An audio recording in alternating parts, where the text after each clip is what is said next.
This is CBC Here and Now.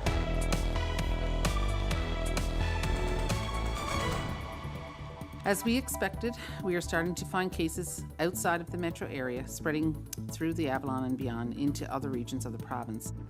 50 cases of COVID-19 announced today and a huge demand for testing in St. John's. And municipal leaders in Labrador want point-of-entry testing for all travelers from St. John's. We'll break it all down. You know, as soon as they come back, we would like to see if they could be tested. And again, we do that for the safety of all our residents. Good evening and welcome to Here and Now. I'm Peter Cowan. And I'm Carolyn Stokes. We begin tonight with a COVID-19 update. New measures are being introduced for long-term care. And Peter, we're now seeing cases outside of the eastern region. Yeah, let's take a look at the numbers. Today, 50 new cases. It is half the number we saw yesterday, but the health minister says that may not be a trend, so no one should see this dip as a sign that things are actually improving. Let's take a look at the breakdown of those numbers. So, 50 new cases, 47 of those are in the eastern region, and 20 of them are people under the age of 20. Let's take a look. This is new. Not all of today's cases are in the eastern region. 3 cases fall under central. The source, though, is still under investigation for those cases. That brings the total number of active cases to 260. The majority of those reported this week. Dr. Janice Fitzgerald and the health minister stressed today, don't let your guard down. Daily numbers are expected to fluctuate as testing continues. In Mount Pearl Senior High, we had a lot of close contacts. We had a lot of people who were symptomatic, and those were priority testing. So our testing in the beginning phases were focused on that high school and the students in that high school. We expected to find a lot of cases there. And now our testing, we're moving away from that. We're testing in other areas, so we're not finding quite as many. But as time goes on, if these people have lots of contacts, we may find a whole lot more cases as a result of that contact tracing. We actually might see a whole lot more cases over the next 2-3 days.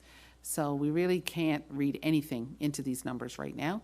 We have widespread community transmission that has not changed since yesterday. We need to continue to live as if we do. Now, another development, Dr. Fitzgerald brought in stricter measures for long-term care and assisted living facilities in the metro area. This week, the permitted number of visitors was cut from 6 down to 2. Today, that number is cut down. Now, only visitors deemed as essential for the health and care of residents are going to be allowed. Dr. Fitzgerald says that's because most of the residents have only received the first dose of the vaccine, and we still don't know enough about how the virus moves from person to person with vaccinations.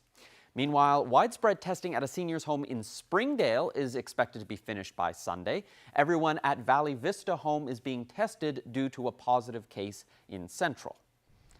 Now, thousands have been pouring into those pop-up drive-through testing sites in Metro. Health Minister John Haggie says they're working on other options, places that wouldn't require staff to be outside, like you're seeing here in yesterday's blizzard. In the meantime, 811 has been inundated with calls, so if you have questions or required testing, you're asked to go online first. You should only resort to calling if you don't have access to the internet. The operator of DRL is canceling bus service starting tomorrow. In light of this week's outbreak, public health officials have urged people not to travel unless it's for essential reasons. DRL had been operating at 70% capacity over the past year, but the operator says new public health measures and nervous employees make it difficult to keep operating. The company's 28 employees are being notified that they will be temporarily laid off. We have continuous service throughout this pandemic, but right now everyone is really handsy, and not just our employees. We have employees that's at locations where we stop to pick up people and pick up packages and to offer the service who are very, very nervous on who's coming and going. And I think that in the best interest of our employees is to cease the service. Now, the latest wave of cases has sparked concern across the province, with cancellations from the Avalon all the way to Labrador City. But municipal leaders in Labrador are pushing for some extra caution. They've got a request for the government for point-of-entry testing for anyone traveling from St. John's. Here now's Garrett Berry explains. The hill's still open for some.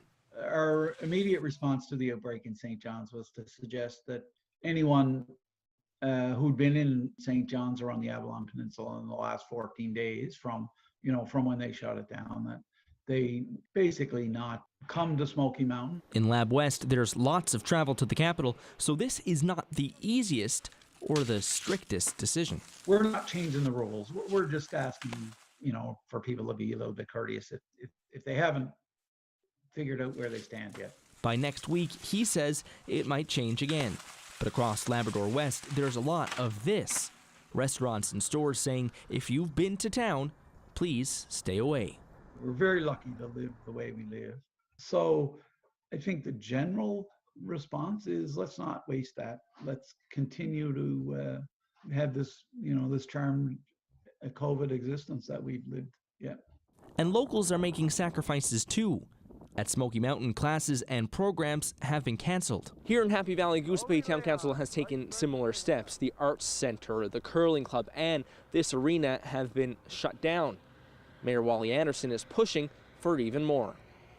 As soon as they come back, we would like to see if they could be tested.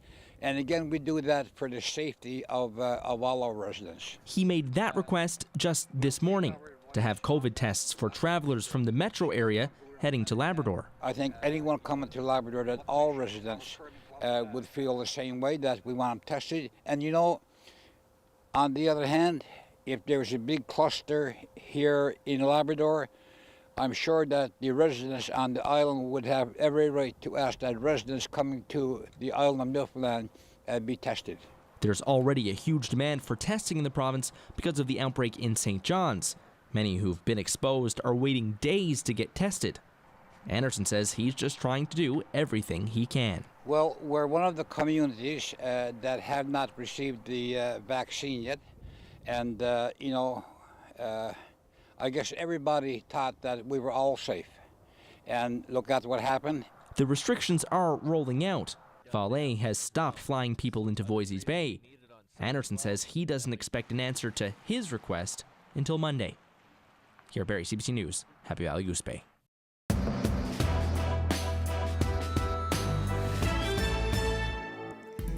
Well, a town on the Bayvert Peninsula says its residents won't be going out to vote this Saturday. Burlington has closed all of its municipal buildings as a precaution.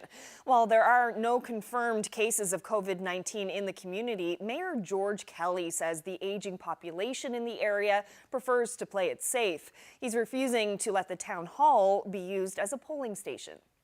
Why do Mr. Furry call that? He's a doctor. He knows what this stuff is, more about this stuff than we do. But I mean, if we can get to the small community and its friends, we might have 8 or 10 older people gone in a week's time or two. You just can't do it. Now, Elections NL says officials are trying to find a new polling station for Burlington residents, so they have the option of in-person voting tomorrow. Now, the election is going ahead for more than half of the districts on Saturday. Typically, the day before voting day tends to be a very busy one for the candidates, but that's not the case in Corner Brook. Here and Now's Colleen Connors has more. This is one of the many spots around Corner Brook where people can vote tomorrow, where they will socially distance, line up and cast their ballot, which would make today the last day for campaigning around Corner Brook and the surrounding areas. But it feels nothing like the last day of a campaign. No door-to-door rush here. Tom Stewart has stuck close to home and scaled back his campaigning big time since Wednesday. And then everything changed this week with the news that was coming out. So we had a late night last night to try and adjust our message. We have to be, I really have to listen to what other people are thinking. I think if you see people driving up on the road on West Valley today, a lot of people are returned to wearing masks in their vehicles. And that tells you a lot of the psychology of what's going on. Stewart encourages his followers to vote tomorrow. He will even provide rides in a safe, sanitized way. He encourages last-minute special ballot filing as well during this election for the history books. We've had polio epidemics, and we've had people isolated and families broken up with tuberculosis. We've had wars and depressions, but we really haven't had a situation where an election has been called and then we kind of have to stop midway like we're doing now, or what we're doing tomorrow is having half an election. So it's very odd, very unique as a student of history, and one that we're going to be reading about, I'm sure, decades ahead in our history books. Talk about history. It's the last day of campaigning. Well, actually, we suspended our campaign on Wednesday.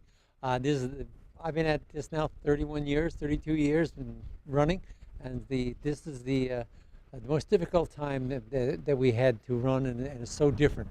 Joyce is used to walking into people's homes in Humber Bay of Islands. Today, he can't even go door to door, but he does encourage everyone to vote tomorrow. Coronavirus has created a lot of unknowns all around the world, and it's in Newfoundland and Labrador. And the big thing I say to people is that long as we're all going to be safe, long as the Bruce Chalk assures that it's safe to vote, I will be voting tomorrow at 12 o'clock at JJ Curling. Tomorrow night, no party or celebration with volunteers. Joyce says he will take his dogs for a walk and start digging his signs out of the snow while he waits for the rest of the province to vote. Colleen Connors, CBC News, Corner Brook. Well, Eddie Joyce will be digging out his campaign signs, but what about candidates in the 18 districts where in-person voting is postponed? Late this afternoon, the province's chief electoral officer issued a statement. Bruce Chalk says the campaign advertising blackout period is in effect for all districts today and tomorrow, but campaigning in the postponed districts can continue after that. Chalk says another blackout period will occur in the 18 postponed voting districts once a new polling date is determined. Well, speaking of polling, a new poll is out by Main Street Research. It shows the Liberals are down 8 points from earlier in the campaign. The NDP picked up that support while the PCs, they didn't budge. These are the results for decided and leaning voters. Liberals are still in majority territory.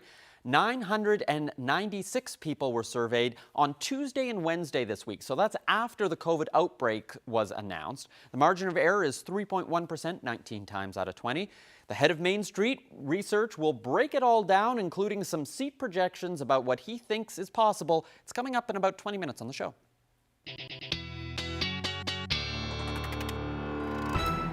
Well, taking a look at the area of low pressure way offshore now, we're still seeing some bands of snow for parts of the Avalon, but that heavy snow that we were seeing most of yesterday and through the overnight has since ended, and those snowfall totals well above what was anticipated last night. This is as of yesterday, well, really the night before that, 28 centimeters in St. John's East, unofficial observation. The airport only reported 17 centimeters, likely was off considering other areas seeing close to 30 centimeters. Gander around 20 to 22, and then Bay Roberts saw about 13 centimeters from this. And those winds have died down just a little bit. Still seeing our peak gusts so far today, somewhere between 60 to 80, even 85 kilometers per hour in Bonavista. Those winds have now, or we're still saying pretty similar, about 80 kilometers per hour in Bonavista. And because of that area of low pressure offshore, we're still expecting those northeast coast areas to see large waves and pounding surf, but it does look like that will be a lot better as we head through the day tomorrow, and things will come a little bit will be much more settled than what we've been seeing. I'll have all those details coming up. Ashley, Valentine's Day. It's coming up and it's going to look a little different. Anyone hoping to take their sweet out for dinner this weekend may be feeling a little brokenhearted. The latest outbreak means no more eating out in the St. John's metro area, but that doesn't mean you can't wow with a meal made right at home. Absolutely, or in the spirit of self-care, maybe you're cooking for one, but no matter the case, we asked a pro to share a simple but sumptuous recipe that's perfect for Valentine's Day.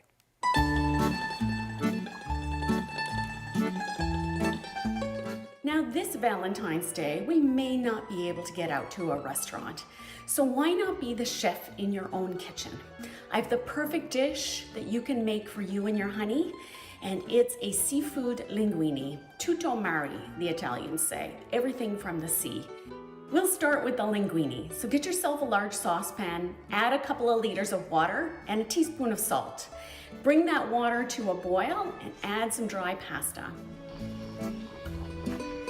You're going to strain that off and then rinse it with a little cold water.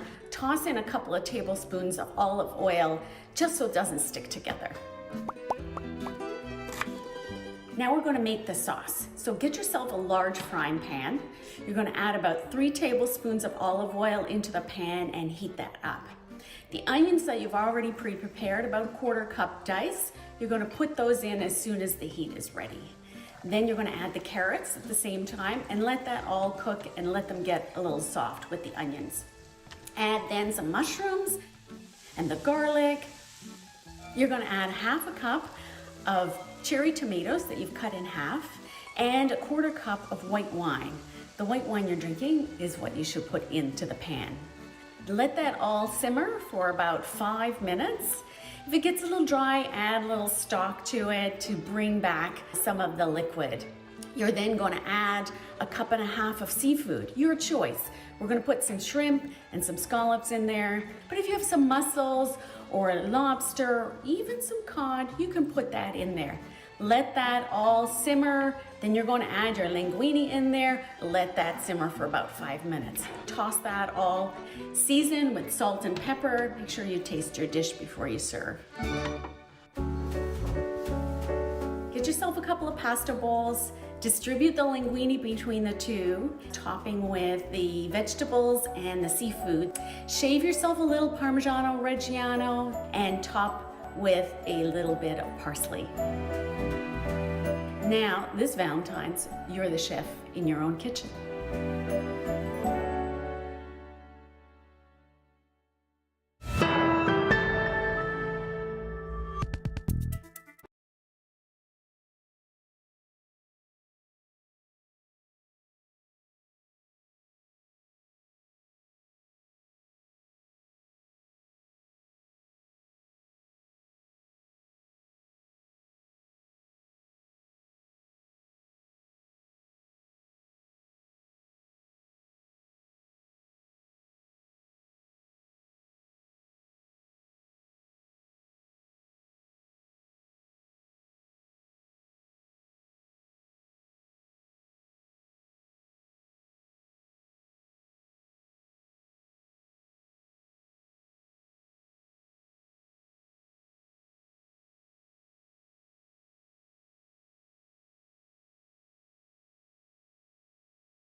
All schools on the Avalon Peninsula have now been closed for at least the next 2 weeks because of the COVID-19 outbreak. Last night, the English School District added 29 more schools to the list of closures. Here now to talk more about the plan for students and teachers is Education Minister Tom Osborne. Thanks for joining us.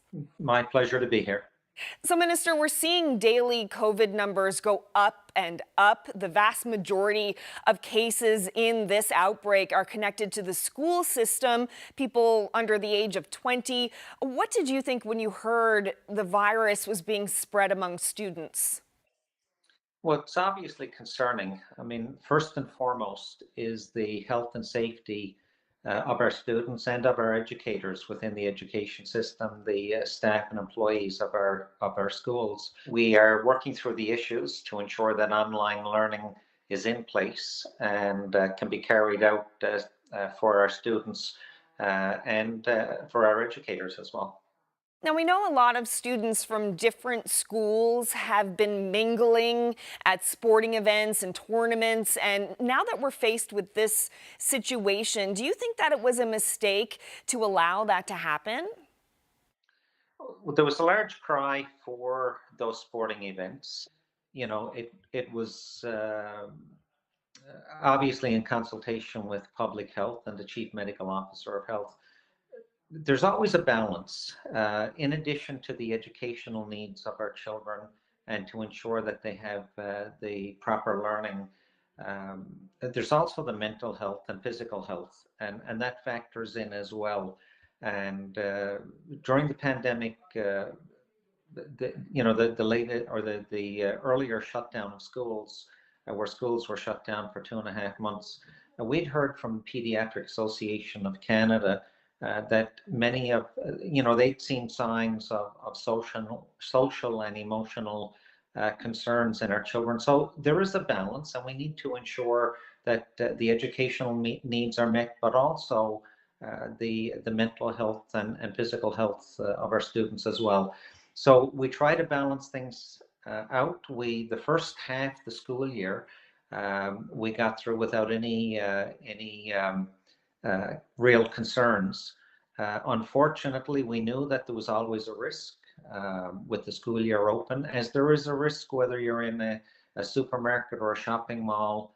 The original cluster was through a funeral home, so there's always risks, but you try to mitigate those. In September, there was a lot of talk about cohorts with students and teachers, minimizing the interaction with people outside of that cohort. Considering what we're seeing now, do you think that direction to stay inside your cohort was ignored in the end? That was the advice of the Chief Medical Officer of Health, and I believe in the earlier days, everybody, regardless of whether you were a student or any other walk of life, everybody, I think, took the measures more seriously and practiced the safety precautions more seriously. I think in general, society probably let the guard down a little. The Chief Medical Officer of Health had alluded to that in one of our briefings this week. That we got comfortable with the fact we were the envy of the world, certainly the envy of any province in Canada, based on how well we were doing. And I think maybe people relaxed on the precautions a little more than should have been. Okay, Minister Tom Osborne, thank you so much for being here. Thank you, and to everybody, our students, our educators, and to everybody, please stay safe.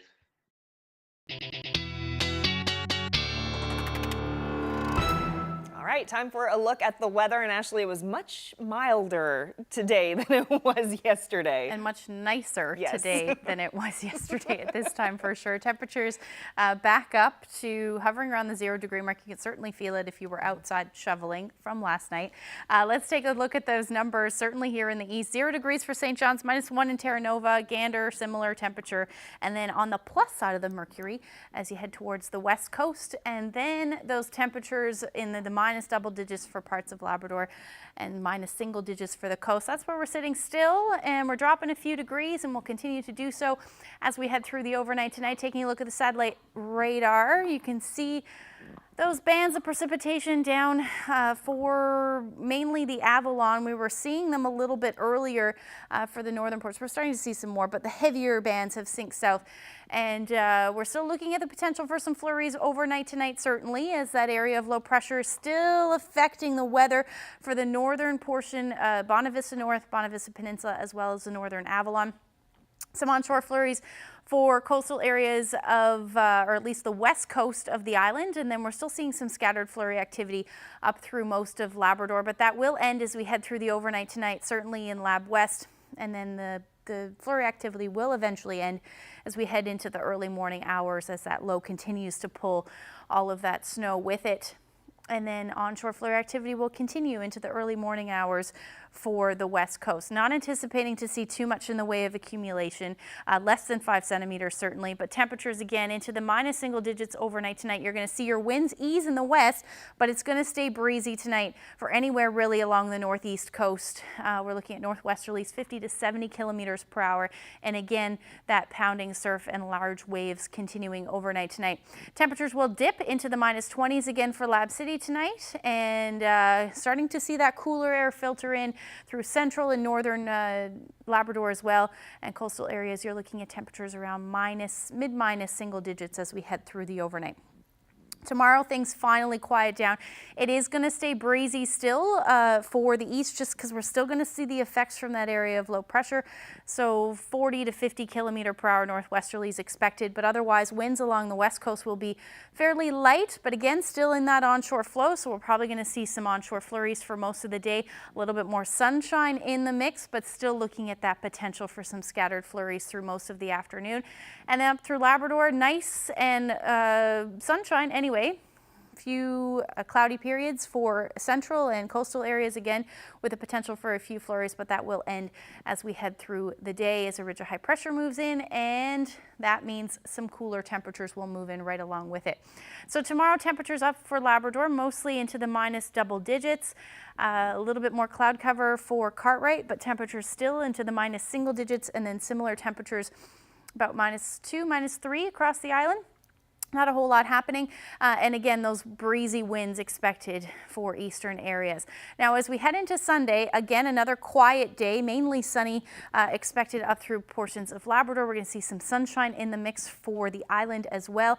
And then as we head into the evening hours, we'll see that potential for some flurries to move back in along the coast, as well as southern areas into the first half of Monday. And then through Monday night into Tuesday, the next weather maker moves in, and this one looks like it's actually going to see a little bit of a bump in those temperatures. So we'll see snow to start probably Tuesday through the day, and as that low moves a little bit further north or tracks anywhere near the island, we're going to see probably a change over to rain. Areas through central, maybe some freezing rain, but still a lot of stuff to iron out with that one, but certainly looks like that will be our next weather maker. For Sunday, temperatures will be dipping into the minus single digits again. More sunshine, like I said, minus double digits, the story for Labrador. As we head into Monday, temperatures will be not moving too much, anywhere from -3 to -5, a little warmer for the Burin Peninsula, around -2, and then minus double digits will grip the most of the big land, sitting around -12 for Happy Valley, Goose Bay, but plenty of sunshine. So note those temperatures for St. John's and eastern Newfoundland. Big jump when this happens, probably Tuesday night into early Wednesday morning. Then we'll see the temperatures drop again. So up above 0, which is why we'll more than likely see that transition to rain. Similar for the central Newfoundland, although it looks like as you head towards Grand Falls, Windsor area, that way towards the west coast, you're looking at temperatures staying below 0, so we may see some freezing rain with that, and then staying on the cold side of that low for western Newfoundland, so it looks like we'll see mainly snow from this one. And then for eastern Labrador, sunshine through Monday, then things get a little bit unsettled, but again, those temperatures still into the minus teens, back to where we should be sitting this time of year. So I wanted to share this photo. We've been talking about that wave action along the northeast coast. This is Ocean View Park in Leading Tickles. Thank you so much to Linda for sharing that. If you have any weather photos, send them to nlphotos@cbc.ca.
The spike in COVID cases and the confusion over the election has become the big late election issue. But how much will it and has it changed party fortunes? Well, the latest poll from Main Street Research shows the Liberals have dropped 8 points from earlier in the campaign.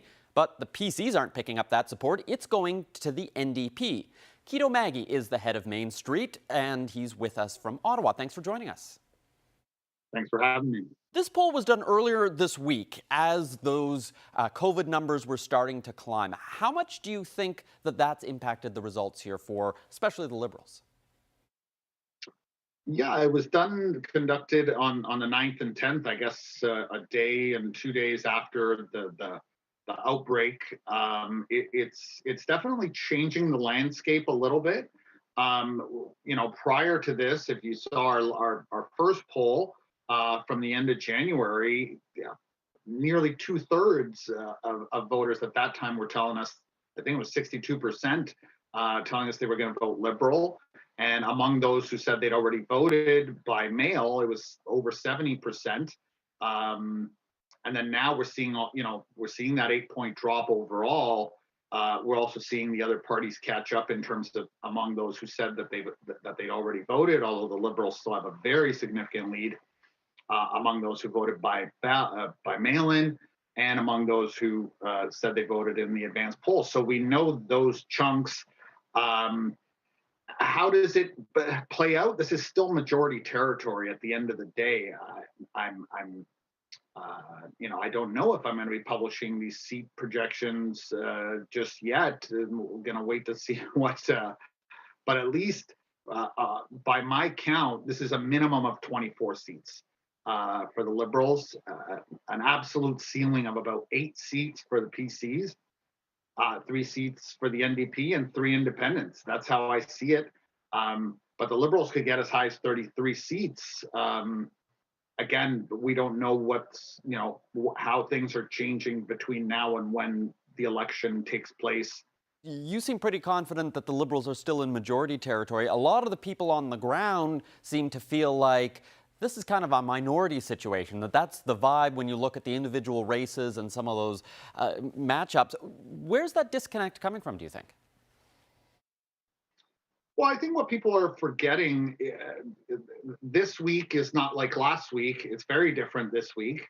Up until last week, and remember, you pointed out yourself, that about 1/3 of the vote is in. That's if turnout is the same as 2019. According to our poll, it could be as much as 50% of the vote is in between mail-in ballots and those that voted in advance polls. So at least according to the poll, that's what people are telling us, is that about 50% of the vote is in, of those who are going to cast a ballot. So if turnout is down, as we would expect,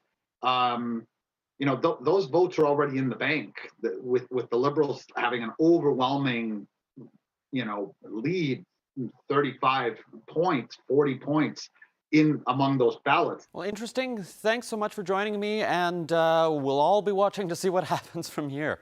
Thanks, Peter. Yeah, me too. Well, what a week it's been for Dr. Janice Fitzgerald. Our Chief Medical Officer of Health was praised at today's briefing for her role in keeping the province informed during a stressful and chaotic time. Dr. Fitzgerald took the moment to share the spotlight with some of her colleagues. I just need to say this. I've received a lot of thanks and praise and gifts over the last few days, and I do want to say thank you to everybody for their kindness. But I am one person. There is a huge team of people behind me, and there is no way I could get up here every day and do what I do without that team. And not just here at the department, but the teams that work in all of the regional health authorities. And Eastern Health is the focus this week, but they've all stepped up intermittently over this pandemic. And what Eastern has been able to do in this past week is nothing short of phenomenal. And we all owe them a huge debt of gratitude for how much they're working to keep us safe. And that's from the people who are putting those swabs up other people's noses to the administrators who are working tirelessly to make sure that all of the processes are put in place so that these clinics can run smoothly. My hat's off to all of them. We all owe them a very heartfelt thank you. And speaking of heartfelt, no doubt Valentine's Day is very different this year with household bubbles and travel bans. We're not all able to be with the ones we love, whether that's a partner or friends and family. Yeah, so CBC teamed up with a local illustrator for her take on what a 2021 Valentine's looks like. Have a look.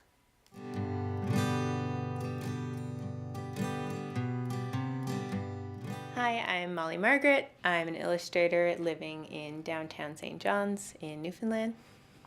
I was working with CBC to create some COVID-friendly Valentines, kind of about how this Valentine's season we had to reevaluate how we see love and different types of love. So I chose to do friendships over Zoom meetings because I have friends in other provinces that I miss so much, and I just wish I could have a cup of tea with them in person. But because we can't do that right now, we're very fortunate for social media and technology today that we can, have a cup of tea face to face over Zoom. One of the pieces was based around the love and the comfort that pets provide during this time. I know a lot of people had to stay home, and some people were alone without a partner or family members, but they had that pet, and a lot of the times, that can get you through the day, just staring at your cat or your dog, and, going for a walk with your dog gets you out of the house, and, that's quite special. I feel like when the pandemic hit, I wanted to create artwork that made people happy because the world was very doom and gloom at the time. So I started using really bright colors and imagery that cheered people up and imagery that was relatable that people could share around and send to their friends and family. That was the basis of what I wanted to create.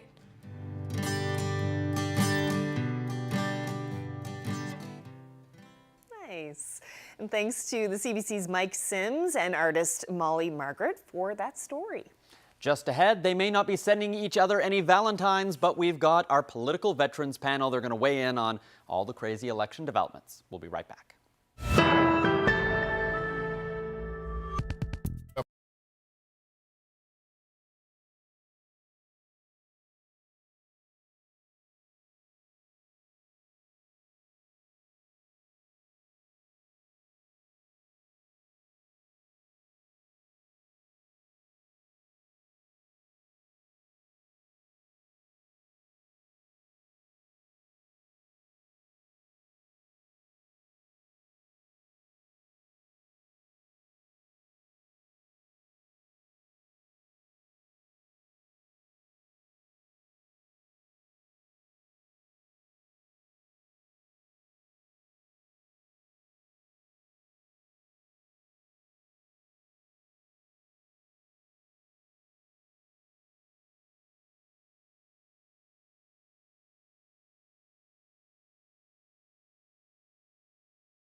Well, no one was expecting the election to end like this, or sort of end.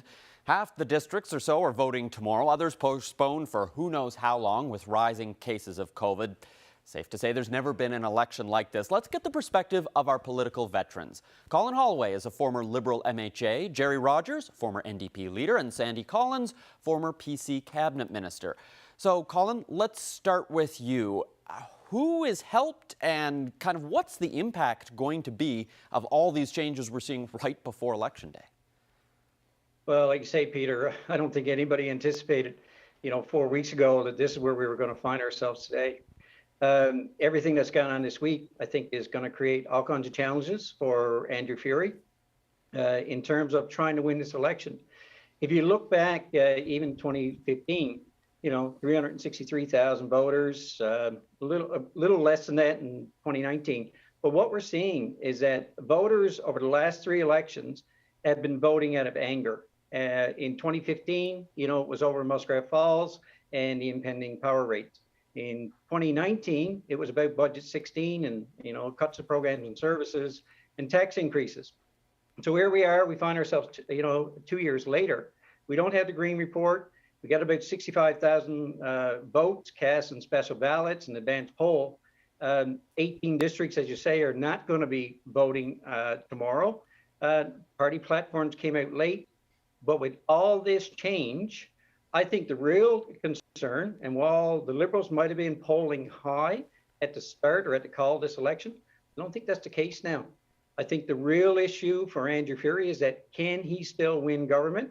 If there's a low voter turnout, people are not happy. Certainly haven't been happy with the press conferences that have been called this week, and how they're seeing, the chief medical officer being put in certain positions. So while some polls are suggesting that the Liberals will still pull out a majority, there's other polls that say that maybe only as many as 17 seats are safe. Others are a toss-up. So with a low voter turnout, I think he's really at risk of winning. And the other important issue is, with a low voter turnout, and you need to have a popular vote and Andrew Furey has been very clear that he needs a mandate from the people to bring forward, like a budget later this year, and maybe some serious changes or cuts to programs. If you get a low voter turnout, I don't know if he's going to have that clear mandate. So there's a lot riding on it for him on Saturday, and I guess when the other districts get to vote. Now, when you look at the total number of votes cast, a lot of those votes are locked in, traditionally probably about 1/3 of the votes between those advance and special ballots. So, Sandy, does that change things then when lots of people voted before the COVID numbers were rising and when the Liberals' poll numbers were still fairly high? Absolutely. So you're basically, I guess, getting a snapshot in time 2 different times. It was mentioned that the Liberals have dropped significantly in just the last number of weeks since we've entered this latest phase of COVID, if you will, by 8 points, which is a huge amount of political capital to lose in such a short amount of time. So those that voted previously were voting, I guess, based on some different facts that some people feel today about how they feel about about Andrew Furey and the Liberal Party. I just think, in the best of times, it's hard to get the vote out, and we've always tried our best, whether it be political parties or government as itself, just trying to encourage people to get engaged and to vote. Mm-hmm. Now, this has just turned out to be a complete mess. Myself and Colin will be voting in election 2021 Bayman edition tomorrow. However, Jerry and Peter in town, they'll be voting at another time, and we can't even say when that time is going to be. I just think it's a complete mess. I think we need to push a pause button and really have a look at this. And, the fact that we're into an election, and that's what we're talking about when we're on the heels of a crisis, a pandemic. We have huge issues, health concerns right throughout this province, and we're here today talking about an election. I think it speaks volumes, and I think we need to refocus and put focus where it needs to be, and that's on public health. Jerry, how fair do you think this process that we've ended up with, those 2 different elections that Sandy were talking about, how fair is that for voters and for the candidates? I don't think it's fair at all. I think hour by hour, we see how more and more complicated it is. And it's a bit of a legal quagmire. And we didn't have to be in this election right now. You know, we had an election less than 2 years ago, and the people voted, and they voted for a minority government. And that's the way we should have continued on, at least for another year. People working together, parties working together, MHAs working together, focusing on the situation of our fiscal crisis, and also helping our people get through this pandemic. So I've always said that democracy is messy. Never thought that it could get this messy, and it is really, truly is a mess. You know, in 2015, the Liberal government had promised in their campaign that we would have electoral reform, democratic reform, and boy, does this ever prove that we need it. We really need our legislative rules modernized. We need it, and that didn't happen. So here we are in a mess. It's not clear what's going to happen in the next few days, because the health situation, the pandemic situation is changing hourly. There are thousands of people waiting to get tested. So how can this be fair? The other thing is that I had hoped that the Chief Electoral Office, Mr. Chalk officer, would have taken more time to come up with a solution, like to put the brakes on and say, okay, what is the best way to go forward here? And I don't think that there was enough consultation. I don't think that enough time was taken to look at what are the different options, what are the ramifications of what he had proposed. And it's going to be hard for a lot of people to apply for their mail-in ballot. They only have until tomorrow at 8 o'clock. So they really only had today and tomorrow. There's a lot of confusion out there, and there's a lot of people who don't really know how they're going to be able to apply for their mail-in ballot. I suspect what's going to happen is people are going to throw their hands up and say, I don't want any part of this mess. You know, I didn't make this mess. I'm fed up. I'm angry. This shouldn't have been like this. Forget it. Well, that's where we'll leave it for today. Thank you very much, all three of you, for sharing your insights, and who knows what another week's going to bring. Thanks, Peter. Thanks, Peter. Thank you.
Let's find out who's celebrating. Congratulations to Gordon and Agatha O'Keefe of Jerseyside Placentia Bay. Their 50th anniversary is tomorrow. Walter and Faye Wells are celebrating their 55th wedding anniversary today. Happy 52nd wedding anniversary to Louis and Eileen Brenton. Happy anniversary to Roy and Violet LaFosse in Corner Brook. Their 58th anniversary is this Sunday. Wishing Don and Kay Goss of Pasadena a very happy 60th anniversary. Happy 64th wedding anniversary to Herb and Viola Hewitt in Cormac. Congratulations to Robert and Julia Howell of Norris Point. Their 66th anniversary is tomorrow. Happy anniversary to Marge and Egdar Greeley. Yep, that's how he pronounces it. They're celebrating 65 years of marriage. Happy anniversary to Harvey and Betty Reed of Bay Roberts, who are celebrating 60 years together. Happy 64th wedding anniversary to Arch and Jean Hoskins from Bar Swallows. William and Peggy White from Biscay Bay are celebrating their 58th wedding anniversary. Happy 56th anniversary tomorrow to Austin and Lorraine Lowe of St. John's. Happy 51st anniversary to Herbert and Mary Rachel Diamond of Green Island Brook. Anniversary greetings going out to Albert and Marie Burton of Springdale, who are celebrating their 68th wedding anniversary. Best wishes to Isaac and Juanita Hatcher of Burgeo, who are celebrating their 59th wedding anniversary today. Happy 50th anniversary today to Mike and Janet Power of Gander. Also celebrating 50 years together, Jim and Isabel Bannister. Congratulations. Happy 52nd wedding anniversary to Dick and Linda Ryle of Bryant's Cove. Happy 56th wedding anniversary to Anne and Ron Snook of Clarenville. Happy 55th wedding anniversary to Dave and Emily Kenny of Deer Park, Salmon Ear Line. Happy 50th anniversary to Max and Maxine Saunders of Mount Pearl, now living in Gander. Best wishes going out to Neville and Elizabeth Burt from Gander. Their 65th wedding anniversary is tomorrow. Happy 63rd anniversary to Winfield and Lillian Higgins from Grand Falls, Windsor. Now to some birthdays. Birthday wishes going out to Gwendolyn Payne of Cowhead, who's turning 90. 90th birthday greetings also to Douglas England. He's a Korean war vet and also teaches dancing. Happy 90th birthday also to Peggy Jacobs from Corner Brook. We had her on the show a little earlier this week. Happy birthday to William Caravan of Grand Falls, Windsor, who's celebrating his 95th birthday. Rose Whiteway of Little Burnt Bay, now living in Lewisport, is celebrating her 91st birthday. That's today. Happy 94th birthday to Loretta Bryan from Island Harbor, now living in Lewisport. Birthday wishes going out to George Kendall of Corner Brook, who turns 93. Happy 92nd birthday to John C. Moore of Mount Pearl. Happy birthday to Lily Kirkland in Clarenville, who just turned 96. Birthday wishes going out to Terry O'Reilly of St. John's. It's his 93rd birthday. Happy 95th birthday to Effie Chansey of Swift Current, now living in Arnold's Cove. Happy 90th birthday to Evangeline Burt in Port Saunders. And ending on a big one here, happy 101st birthday to Molly Young of Corner Brook. Oh, look at that. Fine crowd celebrating. Once again, yes. And happy Friday to everyone. I guess lots of people heading out to the polls tomorrow if you're not in the St. John's metro area. The Bayman election, as it was referred to in our panel. So. Yep. So how's the weather looking? Pretty good. Yeah, we're going to finally see a quiet weekend, which is nice. We're going to see some flurries certainly along the west coast, but and potentially across the island as well. But overall, shouldn't amount to much. Oh, so nice to have a little bit of sunshine to enjoy the snow that has come down. Exactly. Yes, get out, do some snowshoeing. That's the plan. Yeah, that sounds great. And today is Lunar New Year. Yes. So congratulations to everyone who's celebrating. Lots of people celebrating today, probably not in the same way that they normally do.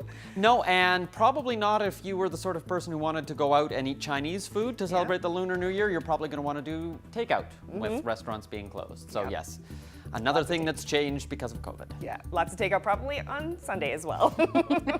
Enjoy Valentine's Day, everyone, too, and have a great weekend. Thanks for watching. Good night. Good night.